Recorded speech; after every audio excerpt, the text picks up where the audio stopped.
Baik, bismillahirrahmanirrahim. Assalamualaikum warahmatullahi wabarakatuh.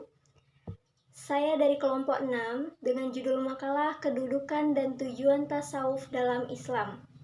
Sebelumnya perkenalkan, saya Natasha Rindiani, NIM 1910202042 dari kelas PAI 2 2019, dosen pengampu Bapak Mukti Ali MPDI.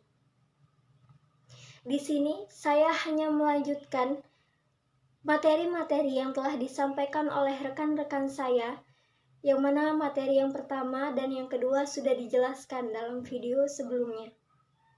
Saya sebagai pemateri yang ketiga hanya melanjutkan materinya saja, yang mana pembagian tasawuf yang ditinjau dari ruang lingkup materi pembahasannya, maka dapat disimpulkan dan menghasilkan 3 tasawuf.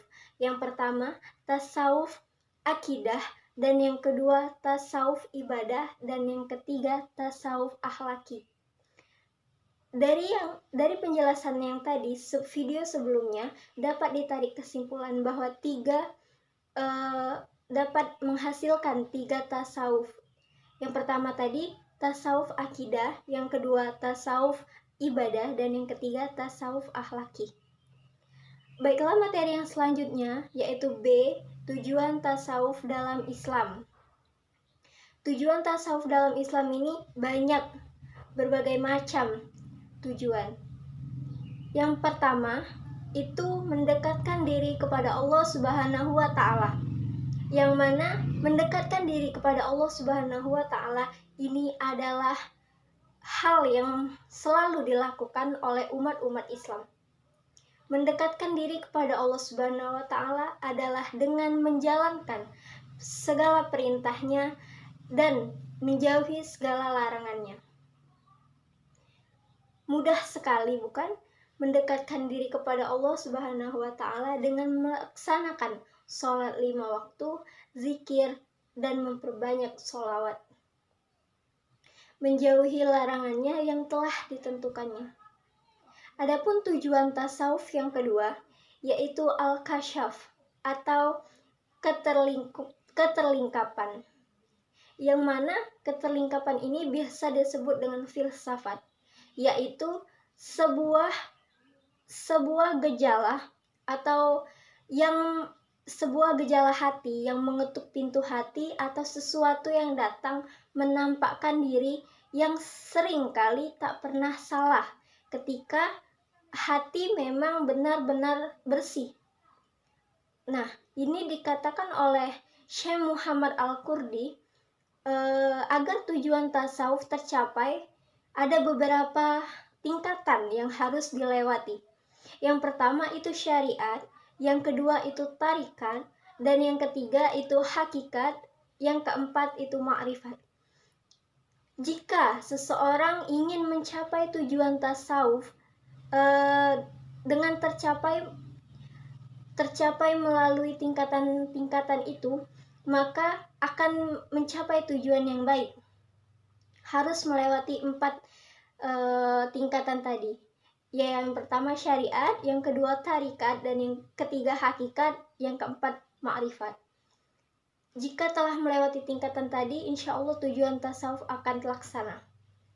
Dan pembahasan yang ketiga yaitu bagian C, kedudukan tasawuf sebagai ilmu menurut pandangan para ahli. Yang pertama itu kedudukan tasawuf menurut Ibnu Khaldun mengategorikan tasawuf sebagai salah satu dari beragam ilmu-ilmu syariah. Menurutnya, kebanyakan filsafah atau fuqaha yang menolak ajaran kaum sufi tentang tasawuf ini. Jadi fuqaha tersebut menolak ajaran kaum sufi, yaitu tentang ilmu tasawuf ini. Selanjutnya yang kedua itu menurut Al-Ghazali, ilmu itu terdiri dari 2. Yang pertama ilmu yang dihadirkan atau ilmu yang telah ditentukan oleh Allah Subhanahu wa taala, yang telah ditakdirkan oleh Allah Subhanahu wa taala. Dan yang kedua itu ilmu yang dicapai. Ilmu yang dicapai itu yang mana seseorang itu telah meraihnya dengan bersusah payah. Nah, ilmu itu telah dicapainya. Sedangkan tasawuf menurut Al-Ghazali ini dapat dikategorikan sebagai ilmu al-khudori. Nah, Al-Ghazali ini mengatakan bahwa ilmu tasawuf ini dapat ditingkatkan sebagai ilmu al-khudori. Dan yang ketiga, yang selanjutnya, yang terakhir itu Syekh Muhammad Naqib Al-Atas. Beliau mengutarakan bahwa ilmu ini terbagi menjadi dua juga.